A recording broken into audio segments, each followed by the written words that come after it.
Živjo, Ivy here, welcome back to my channel, and let's look at all the books that I was reading for February. And of course, because February has Valentine's Day, I decided to read nothing but romance books. And it's going to be very bright and very pink. Now, one thing I have to say, I completely forgot to print out the cover of the book, which book is going to be my favorite for this month. But I will let you try to figure out which of these 4 books that I read this month did win, which I will see it later in the end, which one won. Okay, that was silly. But yeah, I read 4 books because February is short and this is the best I could do. And I ended one series and started with a new one.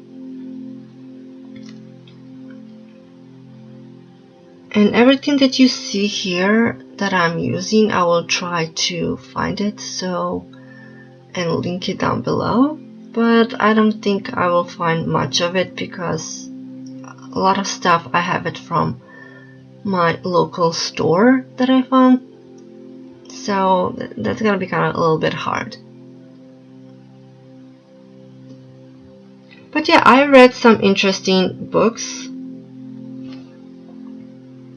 And yeah, I read nothing but books, no audiobook, no ebook.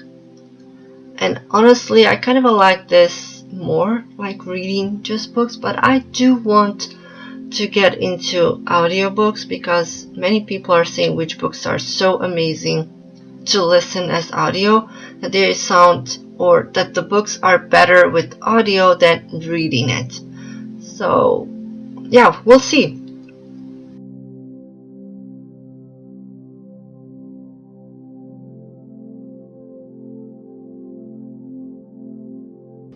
So the first book that I started to read in February, it is All Your Perfects by Colleen Hoover. Now, by all means, the book was not that bad, but good lord, there were some things that I did not like. So, Quinn and Graham, I hope I'm saying his name right, they met not in a good way. Basically, our girl Quinn tried to surprise her boyfriend because she came, I don't know, she was somewhere, she came home to surprise her boyfriend, and she found this guy in front of her boyfriend's door. She didn't know what to think of him, and then she finds out that he is there because his girlfriend is inside her boyfriend's apartment, and they are, doing it. So, of course, they break up with their partners, and no, they didn't end up together immediately. Even they kind of like wanted revenge at first at their partners, but they didn't, which is smart. Don't do that. Of course, later in the line, they did meet up and they got married and all that. And 10 years in marriage, they tried to have a child, and it's just not happening. And this is really a sad part because I know through not my experience, but the experience of some of my family members and co-workers that went through it to have a child. It's heartbreaking, it's very hard, and to them it's wonderful. They had partners that support them. The partners didn't leave them. They were like headstrong together. We're gonna go through this. It was great. Here, this is the most, I don't like cheating trope, and it did not happen here. Well, it almost happened. Actually, it kind of did happen. Is the miscommunication. They don't communicate, and God, do I hate that trope. They could have solved so many things here.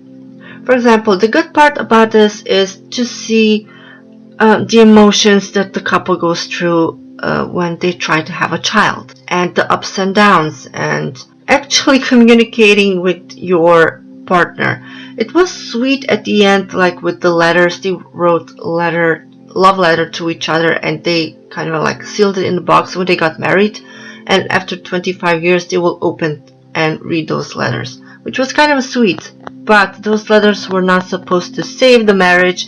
They should have saved the marriage a long time ago by just talking to each other. Here's the things that I didn't like, and that is when Graham first time slept over at Quinn's, they didn't have sex, they just shared the bed. She went to take a shower and he wanted to go out to get breakfast for them. He popped in while she was naked in the shower and saw her naked. They didn't do nothing except, I guess, share the bed and kiss. That is a red flag. Come on, stop writing these type of things, Hoover, because you wrote something like this that pissed me off in November 9. If you know, you know. And the other thing is, for example, she knew that she is closing herself off to her partner, she's not feeling it. Either she's not good enough, or she wants him to understand what she's going through, which he did when you read the letters. He did notice the changes within her. He knows the changes. He knows why it's happening, and they did not talk.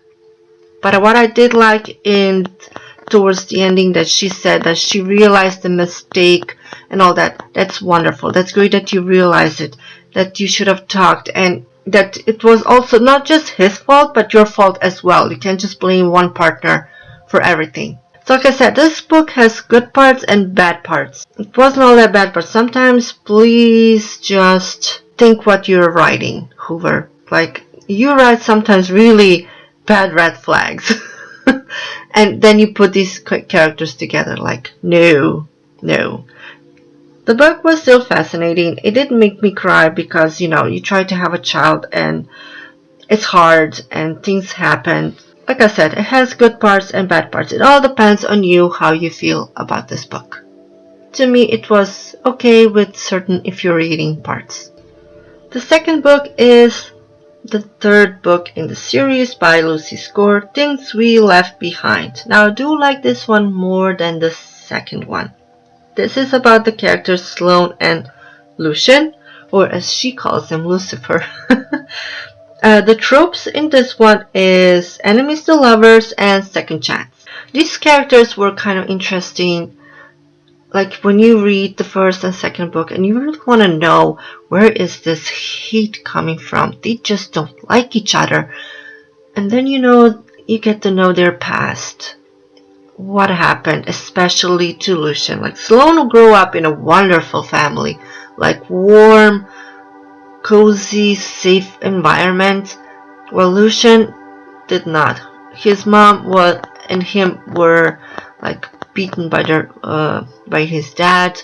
It was an abusive household, and the unfair things that actually happened here, and also how everything here is tied up to this one crime that starts straight from the first book and actually ending it in the third one.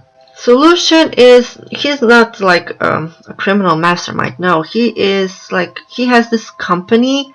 He's rich and he does a lot of good stuff for the people that he loves. And he is part of this family, the circle of friends, even though he wanted to do a certain part and then move away from that town and never to return.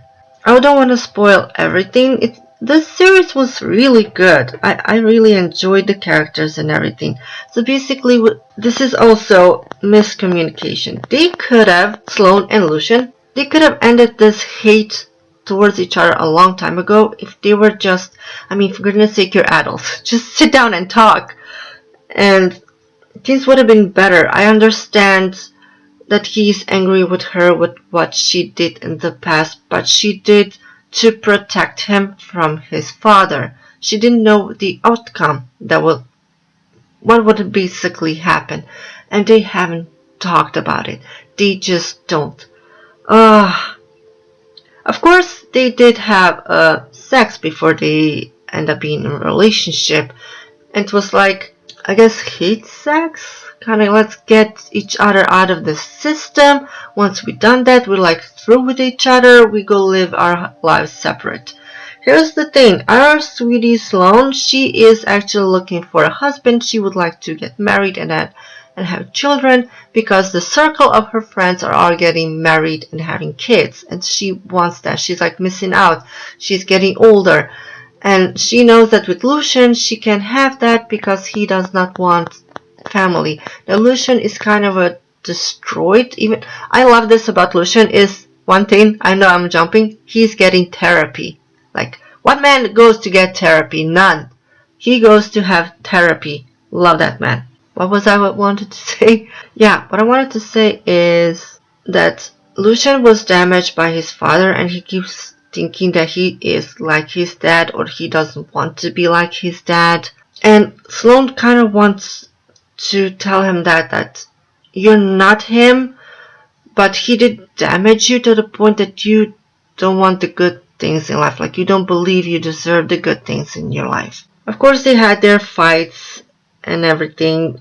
The only thing I didn't like, that was kind of forcible from Lucian part, that when Sloane was in really big danger, he just, yeah, we're in a relationship now. No, we're getting married. Like, hello, you didn't want nothing of that. Just because her life was in danger, you could have lost her. Now all of a sudden you want to be in a relationship with her, like not just sex. Also, they did break up, and then he kind of like, I'm not going anywhere, I'm sticking with you. Like, you're stuck with me, we're getting married, we do all of this. That part I didn't kind of not like about it. It's very forceful. But there, like I said, there are really good parts in this. There were interesting characters. Love to see the other characters here as well.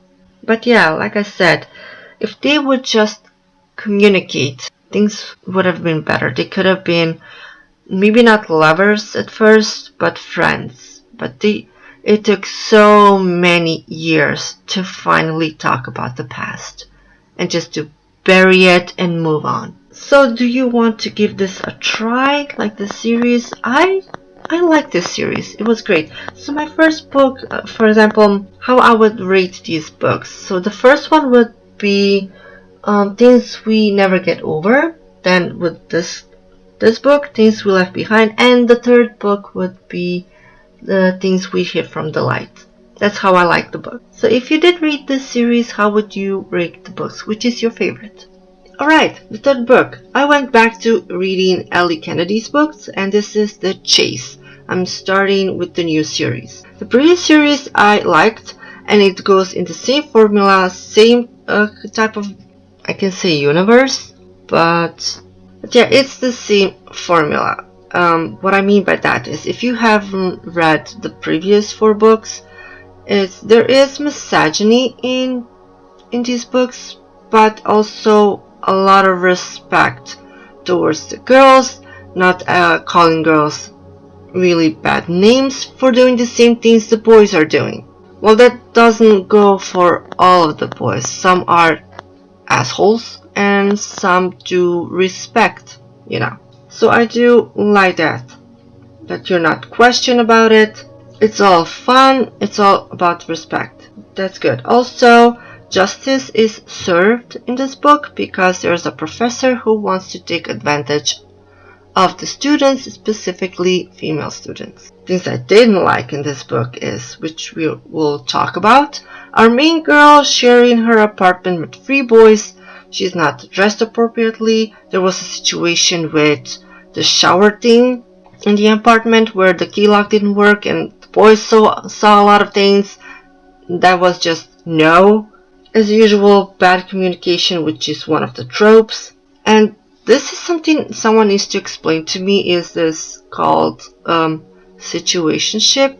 Like, you don't even go out on a date, you hardly have conversation, but you do something sexual with each other, and then you don't even talk about. And then you think, like, what is this? What are we? We didn't even say if this is one-time thing, you know. That is so stupid. That is so stupid.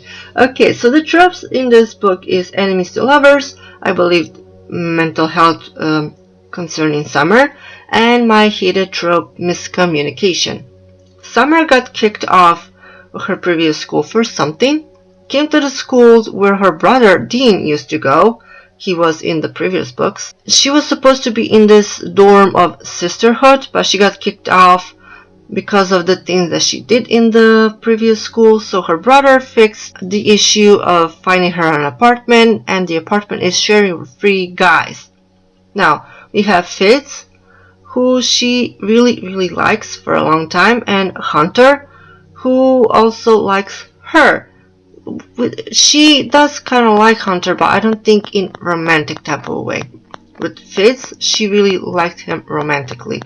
She has this thing, she wouldn't do anything, that's what she said, I believe, in the beginning of the book, that she wouldn't do nothing like sexual or anything with a guy unless she's 100% sure that this is who she wants, that she likes them.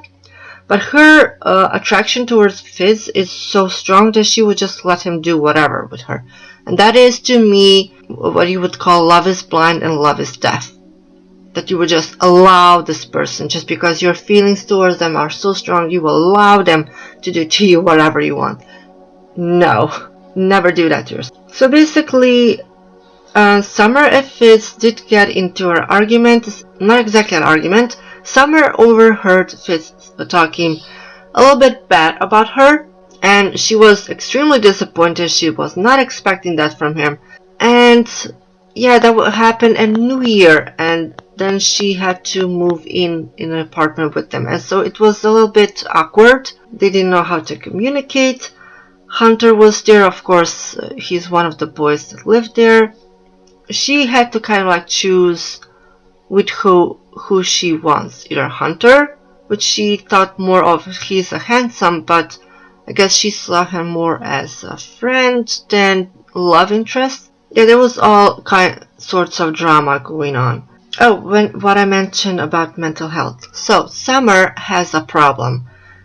Even though her family, her mom and dad are lawyers, and her brother Dean is also, he did go forward to be a lawyer, but then he changed his mind to be a teacher and teaching these kids hockey. Her problem is she can't learn like the rest of us, easily loses concentration, gets easily distracted.